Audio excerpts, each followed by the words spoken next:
Hello everyone, my name is Rosie, and welcome back to Rosie's Rapid Record Reviews.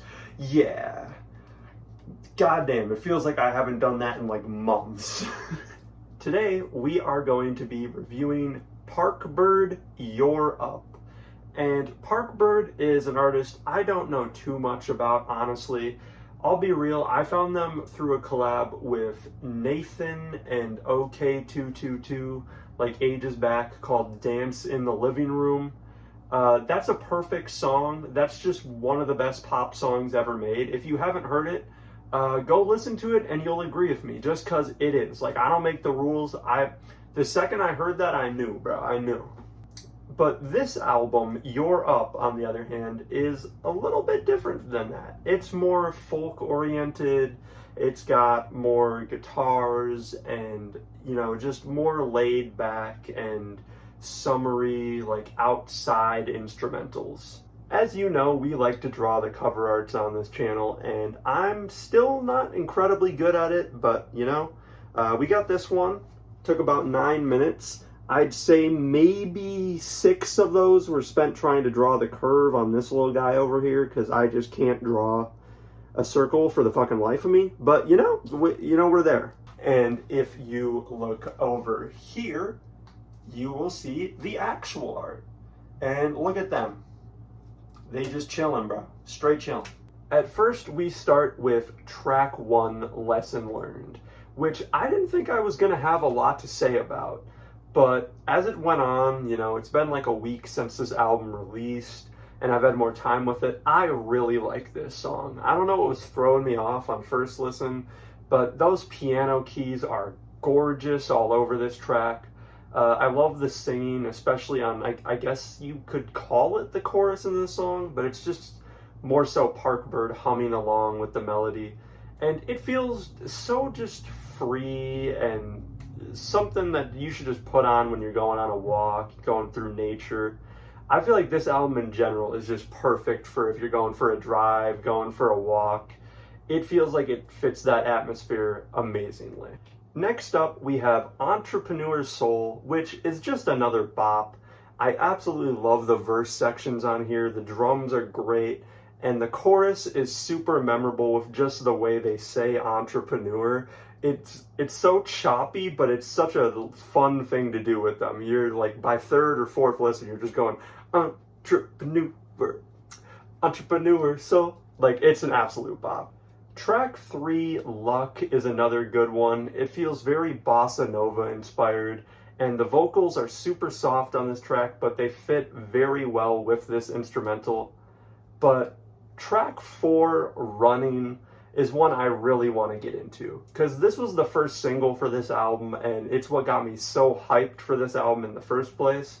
Because this song is just, like I said with Dance in the Living Room, this is another perfect song to me. I love every section of this track.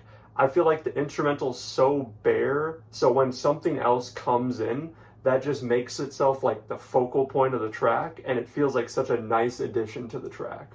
Because in verse 1, it's mainly just the guitar and the drums and that bass. It's a great bass line, and the chorus is really entrancing and hypnotizing. This, I keep running and running and running and running, and it's got this guitar along with it. It's just an incredible song. Merry-Go-Round is another good one, which, honestly, like, if I'm being real, this is probably the weakest one to me, but lyrically, it has a lot to say. I feel like it's very interesting how he's able to paint the picture of comparing, like, normal work life, just being, like, a 9 to 5 or something like that, comparing it to being a horse on a merry-go-round where you're stuck in an infinite cycle, you know, just looping over and over. Because, I mean, it's probably been done before, but that's good imagery to me. That's really good imagery, and especially with how sparse the lyrics are on this record, you don't get too many of them. What he does say really leaves an imprint on your mind. Also, I've just got to say, like, if you came for, like, real professional music analyzing, you got the wrong channel. Because I spent, like, minutes trying to figure out what like instrument it is that's the main part of this. I think it's a trombone. It could be a trumpet. I just, like, if you go listen to this song if you can and tell me what this is, because I got no fucking clue, bro.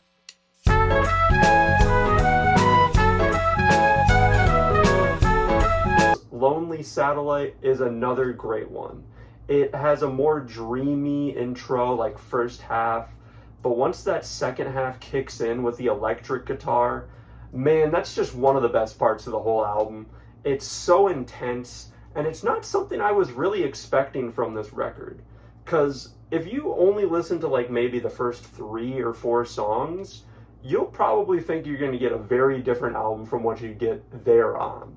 Europe is next, and if I'm being honest, what really made me fall in love with this track is that piano melody.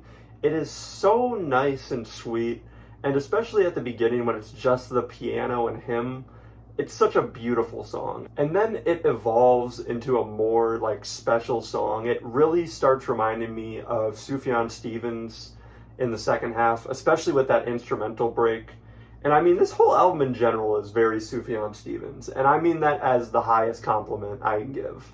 And lastly, there's the track Planet 26, which is maybe in contention for running for my favorite on this record, but it's really hard to decide because I haven't had as much time with Planet 26. But this chorus just brings me somewhere else, man. It's absolutely stunning. Those synths are so otherworldly, and the delivery, the vocal delivery he gives here is amazing. I just love this song. It's always putting chills on my arm whenever it comes on, and I think it's a perfect closer to this album. When I was so hyped for this album based off the 2 singles, I really didn't know if it was going to deliver. Like, this is my first Park Bird album, so I didn't know what he had going for him, but this is a great record, man. I haven't seen anybody talking about it, and I feel like it really does deserve some more attention. Because it's great folk, rock, there's some groovy stuff in there, almost funk-like. If you like 80s music, if you like some folk, you gotta check this out. It's a great record. I really enjoyed reviewing it. I'm sorry I've been gone for 2 weeks, man. Shit happens. Deltarune. And then I fucked up my back, but, you know, we're here. So, I'll thank you for watching the review, and I will see you all in the next one. RRRR. She's got a down to ruler, and her running so